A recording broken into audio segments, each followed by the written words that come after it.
So first I would like to present Blatchford. Blatchford is a worldwide group. We are based in UK, and we count with around 130 years of experience in the rehabilitation service. In Blatchford Orthopedy, we count with 7 departments all around Norway, from the south to the north, and we also have several satellite clinics around Norway. As probably some of you know, we are also a producer of orthopedic products, prosthetic products. Maybe one of or 3 of our most known products are the Lynx system. That's a system that connects the knee joint and the foot. They talk together. The Allen foot, that's an hydraulic foot that's automatically adjusting to the needs of the patient in real time. And for example, our Seal Care liner. Our vision. So one of our main goals is to, of course, make mobility possible. This is kind of our slogan.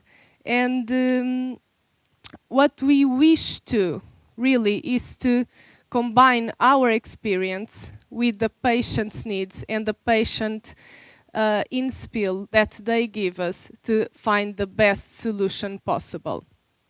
We believe in individual solutions with high quality and personal service. And this translates also in the values that we find important and that we are driven with in our company and towards our patients and the other types of services we work with. So they are courage, learning, cooperation, innovation, and integrity. I would like to say that for me, maybe the cooperation and what we call samarbete is one of the most important values that we have.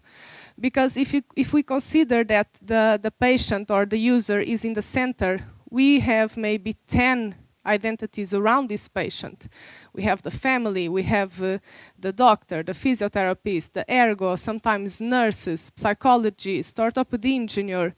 And we are many different persons around, and we need totally to communicate to give a better service to our patients and to fulfill their needs.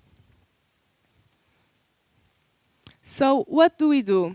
I would like to say a bit about what is a normal process of creating a orthopedic aid. So we evaluate the patient and take measurements. In this moment, we are scanning probably in the amputees, I would say 90% of our amputees. When there is the need, we also continue with the traditional way of casting through gips. After this, after taking the evaluation and the measurements, we start the rectification process, where we correct the model or we apply the pressures or the reliefs where we want to. And we are also doing most of this job digitally now. And I'm going to talk a bit ahead about what are the advantages of this type of rectification. After the rectification, we have the production. Normally, it's a standard production, is a traditional where we use methods as thermomolding plastics or lamination.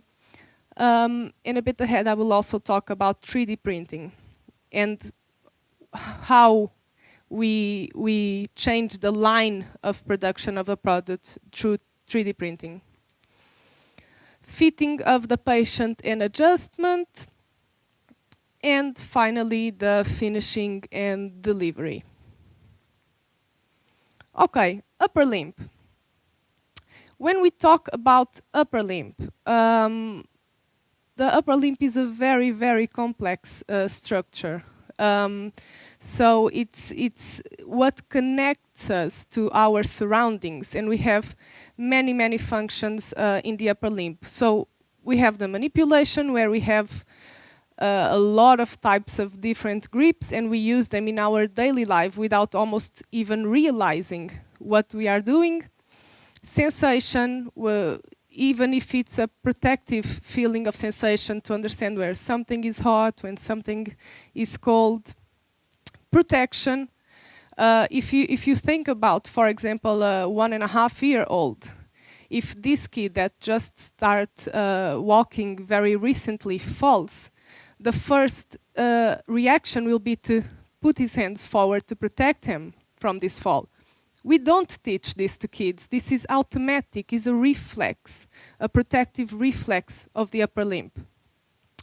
So interaction, for example, and even communication, expression, because as you can see, I'm talking to you and I'm expressing myself when we need to point to something. If I say something like this, you know I have a doubt. If I say something like this, you know I'm being assertive about what I'm saying. So the upper limb is also communicating to our surroundings. And of course, a bit as we see before, the stabilization of the body. We don't use the upper limb just for the upper limb functions. It's also important, for example, during our gait, to stabilize the body, to keep a good balance. So I think, and these are just a few of the functions that we have in the upper limb. So many of them are even, we don't even realize they are there. And what happens when we have impairment and amputation is that we have some sequels because of this loss.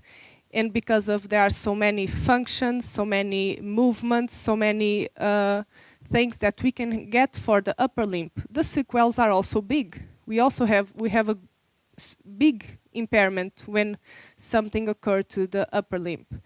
So we have functional impairment, changing on the body image, the body balance, psychosocial changes, changes in the lifestyle, and of course device use. We need to consider this as a sequel also. This patient probably going to have to use something for their life. They're going to have to adapt. They're going to have to understand a whole new process. And something that I find quite funny is that most of the people we know, probably they don't know what we do until they need our service. We don't know what an orthopedy engineer is if we don't have a friend that uses a prosthetic or an insole. If we don't have something occurring to us, we don't even consider that maybe this is a field. So when somebody have an amputation or an impairment, they also need to learn about this new field, about this new thing that came to their lives.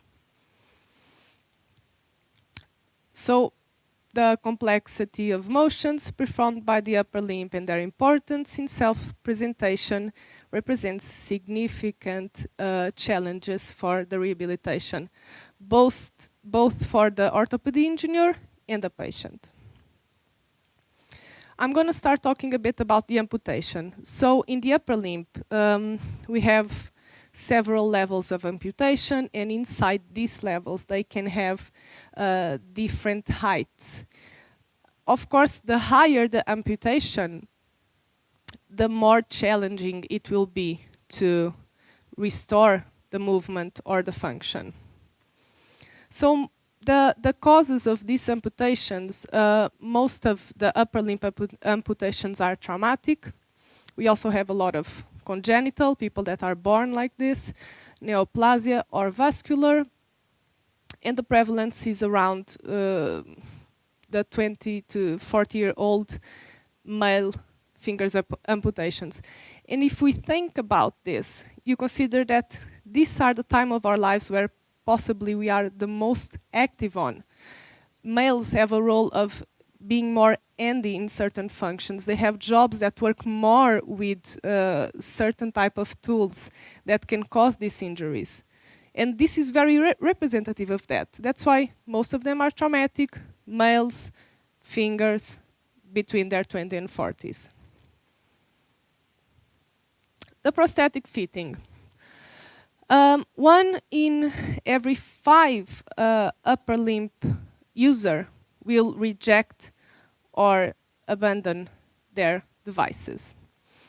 And this is very curious, because if you think about the lower limb, the rejection is not that high. What makes it higher in the upper limb? First of all, of course, there is the complexity of it, but there are many factors that can influence in this. So, for example, early fitting is very important. As soon as a person is amputee, we need to provide them the options that they have, and if they are interested in, we need to start fitting very early, because it's very easy for an upper limb amputee to adapt. I can do a lot of my tasks with the other hand, but I can't walk with just one leg. Probably if it's a long stump, I will continue to do support tasks with this stump and with the help of the other hand. So the earlier we present these solutions to the patient, the lower is the rate of rejection. The rehabilitation before the prosthetic and after the prosthetic is very important, as it is in the lower limb. If we have a patient that we prepare the strength, we prepare the range of motion, we prepare the stump, there is a bigger chance for success and less chance for abandoning the device. Guidance from the multidisciplinary team, another thing that we talked about. So all of these identities around the patients, we need to be talking together. We need to present these solutions to the patient. We need to let the patient decide. We can't say, okay, this is a thumb, he lost a bit of his thumb. What's the big deal here? I don't know. Maybe for that patient, it is a big deal. So I need to present the options to the patient. He needs to be the one deciding, do I want to do this? Or do I want to try to do this? Or, okay, for me it's not such a big change. But we need to guide them to the possibilities there exists. Psychological rehabilitation, very important. Doesn't matter the level, doesn't matter how old you are. We need to give support. This is a life-changing event. Management of expectations. The upper limb is not so easy to copy as the lower limb. It's more difficult that we can come to the level of function that we want due to the complexity of the upper limb. So we need to give this information to the patient also, and manage what are their expectations about the device. And of course, the patient goals. What do I want to achieve with this? Is this something that is what activities do I want to perform in my daily life? What is it difficult to do? Do I want to brush my teeth? Do I want to screw a screw? What are the patient goals?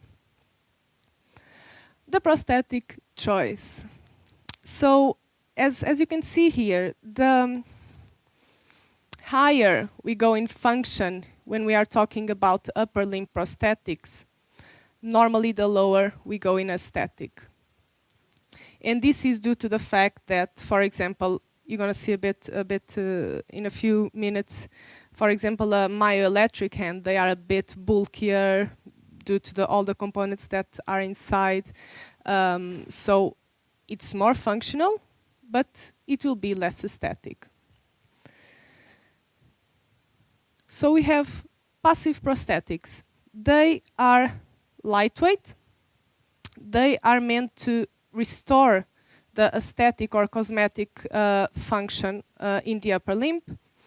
And they are also meant to enhance the self-image and the self-confidence and the symmetry of the body. They don't need a lot of maintenance, and they represent a low mental load to the patient. They don't need to worry too much about this. We wear them, they are there, we use them, for example, in social events most likely, and they don't represent a big load. After this, we have the body power prosthetics. Body power prosthetics are a mechanism that have already a possibility of motion that is operated by the patient normally through an harness and cable wire suspension. They restitute a bit of the body image, not as much as the aesthetic. They are not aesthetic as a passive prosthetic. But they represent a simple pression that can be two types of input, opening or closing. And we also have a big difference between, for example, the terminal devices. We can be operating a hand-like device or a hook.